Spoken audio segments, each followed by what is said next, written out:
Bueno, volvimos y ahora se viene algo que ya les estuve comentando un poco al principio, y es que los vamos a dejar con una entrevista a Santiago Eulmesequian de Jóvenes por el Clima. Esta es una entrevista que pasó en el marco de un programa que también se transmite acá eh, en Punto Cero, que se llama Algo tiene que cambiar. Si los quieren seguir en Instagram, el Instagram del programa es ATQC en vivo. ATQC en vivo.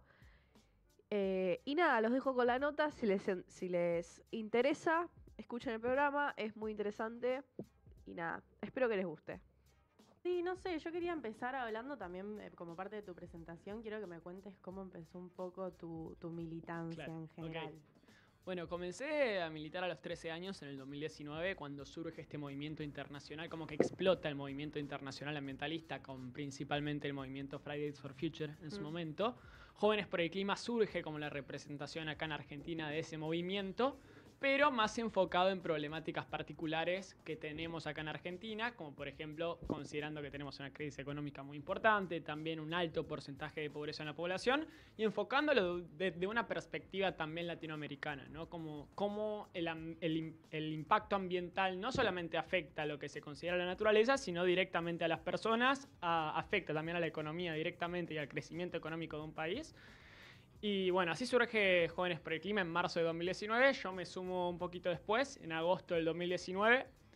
Y fue más un interés que fue surgiendo desde que yo era muy chico para entrar a mi colegio secundario, como que hice toda una investigación sobre energía renovable, ya venía para ir de trasfondo todo lo que era el interés en eso, principalmente en las energías renovables, que después vamos a hablar un poquito más porque estoy haciendo un par de proyectos sobre esto, pero no lo quiero adelantar todavía. Pero bueno, y ahí me sumé también como por el interés al ver Greta Thunberg, una chica de 15 años que estaba frente al Parlamento en Suecia, como que era realmente inspirador, y más teniendo en cuenta que tenía 2 años menos que ella, y dije, bueno, yo también puedo aportar algo a este movimiento internacional, y bueno, así fue como me sumé a Jóvenes por el Clima Argentina. Total. O sea, lo viste un poco en su crecimiento, nacimiento. Sí, sí, sí. O sea, se funda en marzo. Yo entré un poquito después, pero sí, o sea, estoy hace 5 años ya casi en Jóvenes por el Clima. Sí, un Muy montón. bien. Sí, sí, sí. Bueno, no sé. Te iba a preguntar algo más que se me había ocurrido recién, pero se me fue. No, aparte, bueno, yo también traía esto de, bueno, un poco lo que es el movimiento de Jóvenes por el Clima.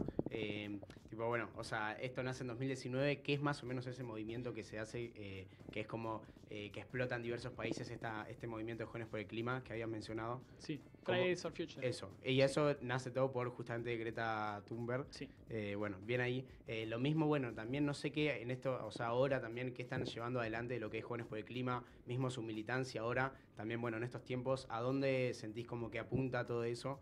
¿O a dónde apuntás vos dentro de eso? Si son, bueno, aparentemente las energías renovables te interesan, pero ¿cuál es tu posicionamiento tal vez en la organización? Primero, Jóvenes por el Clima se diferencia un poco también de otras organizaciones ambientales tradicionales, porque nosotros nos consideramos una organización política, no partidaria, pero una organización política que intenta influir dentro del proceso de toma de decisiones, ya sea en el Congreso, con la sanción de distintas leyes que impulsamos en su momento, como la Ley de Educación Ambiental en el 2021, luego la Ley Yolanda, que se educa a funcionarios públicos sobre cambio climático y ambiente en el 2020, o luego la Ley de Presupuestos Mínimos de Mitigación y Adaptación al Cambio Climático en 2019, por ejemplo, para citar algunos ejemplos.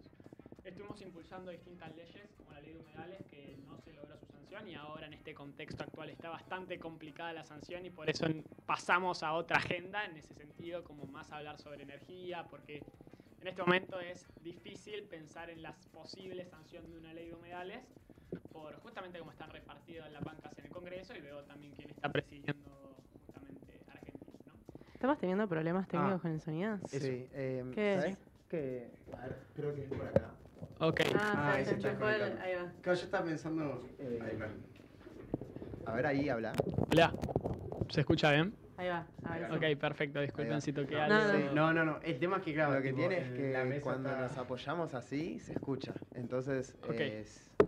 Listo, pero- no apoyo. Mirá, acá, a ver, igual traen una pregunta para vos. Mi pregunta para Santi. Sí. Él siente que desde el 2019 hasta ahora hubo una mejora en cantidad de gente que se unió a la militancia, perdón, o sea, básicamente sentís que más o menos en 2019 mismo también puede ser un reflejo en lo que es Jóvenes por el Clima. ¿Sentís que el movimiento juvenil se está metiendo o abocando más a todo lo que es la militancia socioambiental? ¿O cómo ves más o menos cómo está dividido todo esto? Sí, lo veo también como, por ejemplo, reflejado dentro de lo que es... ¿Se escucha bien? A ver, sí. ¿Se escucha bien, no? Sí, sí, sí. Ok, dentro de lo que se ve reflejado, por ejemplo, el crecimiento de las organizaciones ambientales acá en Argentina, o principalmente en Jóvenes por el Clima, comenzamos con 30.000 seguidores, ahora tenemos 200.000, que en un momento estuvimos un poco estancados también el año pasado, pero ahora vuelve a crecer la cuenta y vuelve a crecer el interés por el tema ambiental. Dentro de la militancia, por ejemplo, el primer campamento que hicimos, nosotros hacemos campamentos nacionales en los que, o sea, Jóvenes por el Clima es una organización nacional, estamos en provincias como Mendoza, Córdoba, estamos también en Salta, estamos en Neuquén y me está faltando una, y en Tucumán, que es uno de los pocos más importantes y de los más grandes acá dentro de Jóvenes por el Clima. Hacemos campamentos nacionales en los que nos reunimos y debatimos también sobre las distintas agendas que manejamos en los distintos focos. Y en el primer campamento que hicimos fuimos 70. En el último que hicimos este año, el primero fue hace 2 años. Este último que hicimos fuimos 130 personas. Por ejemplo, para intentar comprender la dimensión de, bueno, cómo va creciendo la militancia ambiental dentro de Argentina y principalmente nosotros lo vemos en nuestro movimiento. Así que yo creo que sí.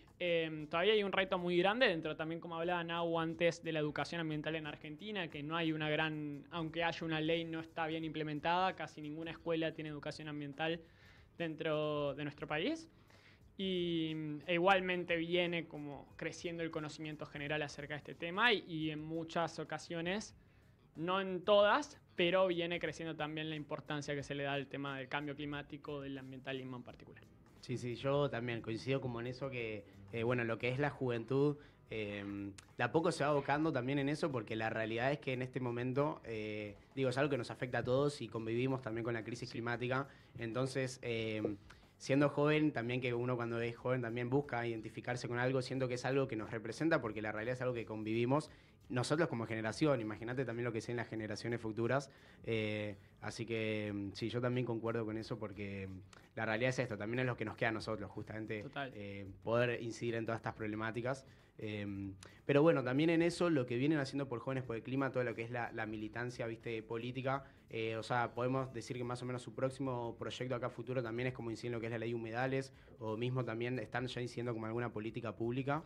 Nosotros principalmente lo que estamos debatiendo en este momento es más la importancia de desarrollar un autoabastecimiento energético y, por ejemplo, impulsar todo lo que es la transición energética en energías renovables. Luego también hablamos muchísimo en el discurso sobre el tema del litio, de cómo nosotros tendríamos como país tener la posibilidad y producir de esta forma, no solamente exportar la materia prima, sino generar valor agregado a partir de estos materiales que tenemos. Estos materiales mineros que van a ser importantes para la transición energética, al igual que el cobre, por ejemplo, que Argentina no tiene una producción de cobre, a diferencia, por ejemplo, de Chile, que tenemos la misma cordillera. Nosotros venimos impulsando principalmente ese debate porque, bueno, la agenda política de este momento, al igual como antes también impulsamos la ley de envases con inclusión social, que era una ley que le obligaba a las empresas a aportar un mínimo valor económico por los residuos que generaban sus propios productos, que tampoco logramos su sanción. Y como con la ley de humedales, como dije antes, también está difícil el contexto actual de poder impulsar esas dos leyes distintas. El objetivo de Jóvenes por el Clima, además de seguir agrandando el movimiento, es tener una participación dentro de lo que es ese modelo de país que nosotros imaginamos con lo que es el desarrollo de estas tecnologías y también la oportunidad, no solamente como para mitigar y reducir las emisiones de gases de efecto invernadero de Argentina, sino tener la oportunidad de desarrollarse a partir de este desarrollo de tecnologías, por ejemplo. Que Argentina, nosotros siempre decimos que no es responsable directamente de lo que es el cambio climático, que venían explicando acá que era antes de que me sume al programa, pero porque nosotros emitimos un muy bajo porcentaje, el 0,7% de estas emisiones, y hay estudios que dicen que hasta dentro de lo que es solamente dióxido de carbono, nosotros producimos mucho metano porque tenemos mucha ganadería, mucha agricultura, hasta podría decirse, algunos estudios dicen que nosotros tenemos como emisiones negativas, o sea que absorbemos más de lo que nosotros emitimos.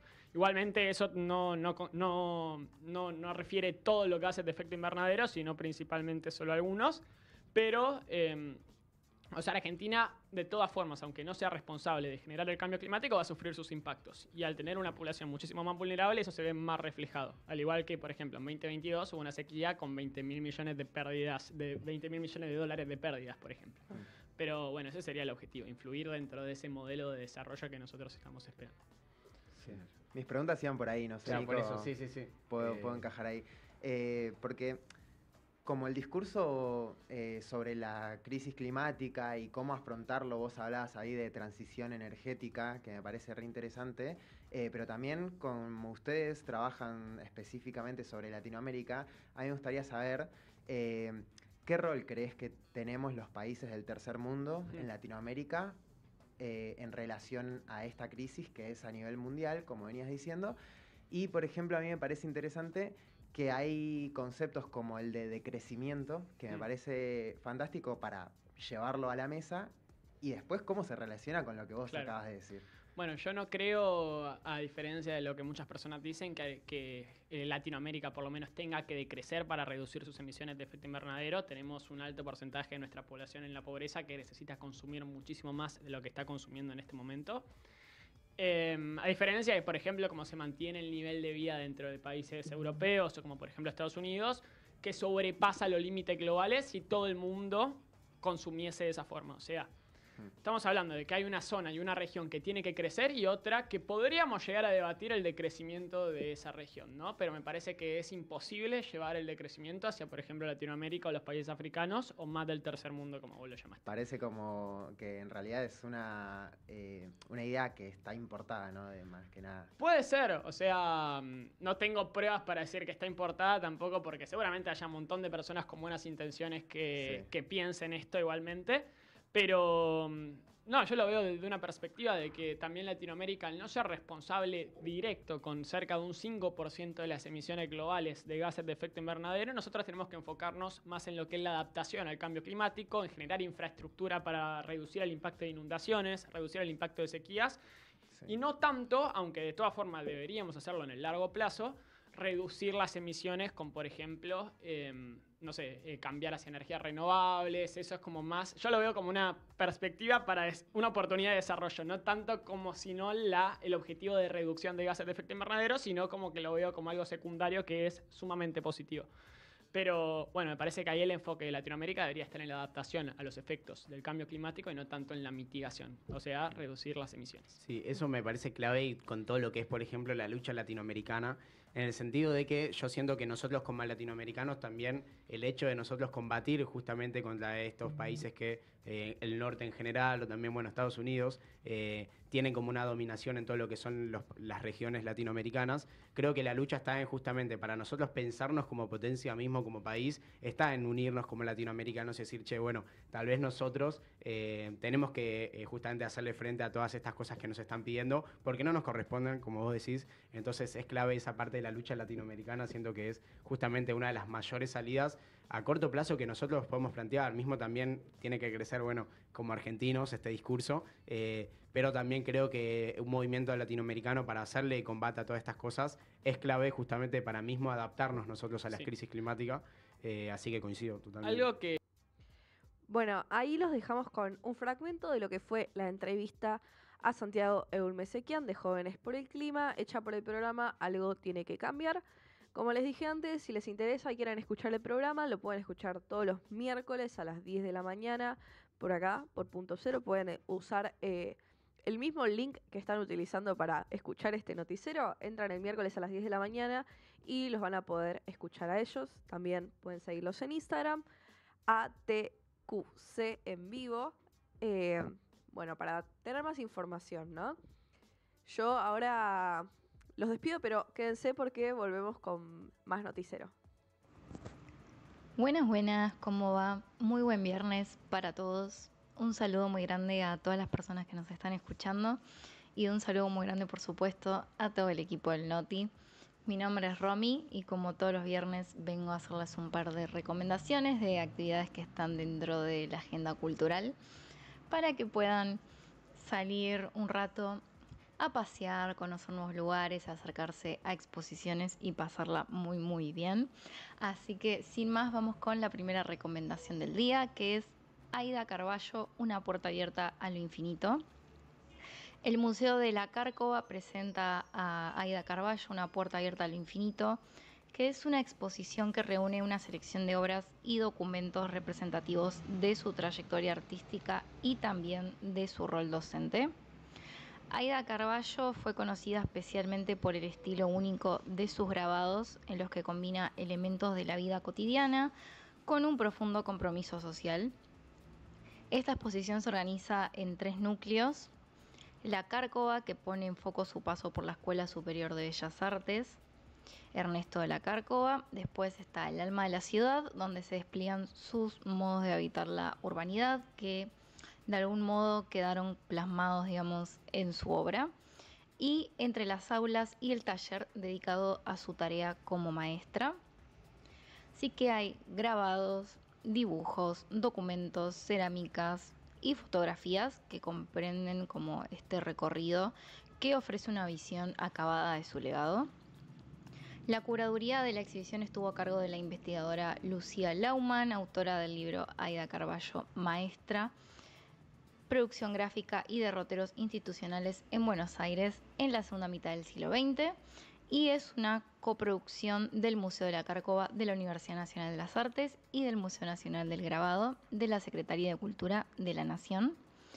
Y acompaña a la exhibición un programa de visitas guiadas y recorridos temáticos a cargo de la curadora e invitados especiales, talleres y actividades para infancias, diseñados para enriquecer justamente la experiencia de los visitantes y fomentar el diálogo en torno a la obra de Aida Carballo.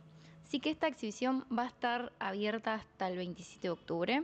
Los días de visita son de martes a domingos, de 10 a 17 horas. Los feriados está cerrado y es con entrada completamente libre y gratuita en el Museo de la Cárcova, que está ubicado en Avenida España al 1701.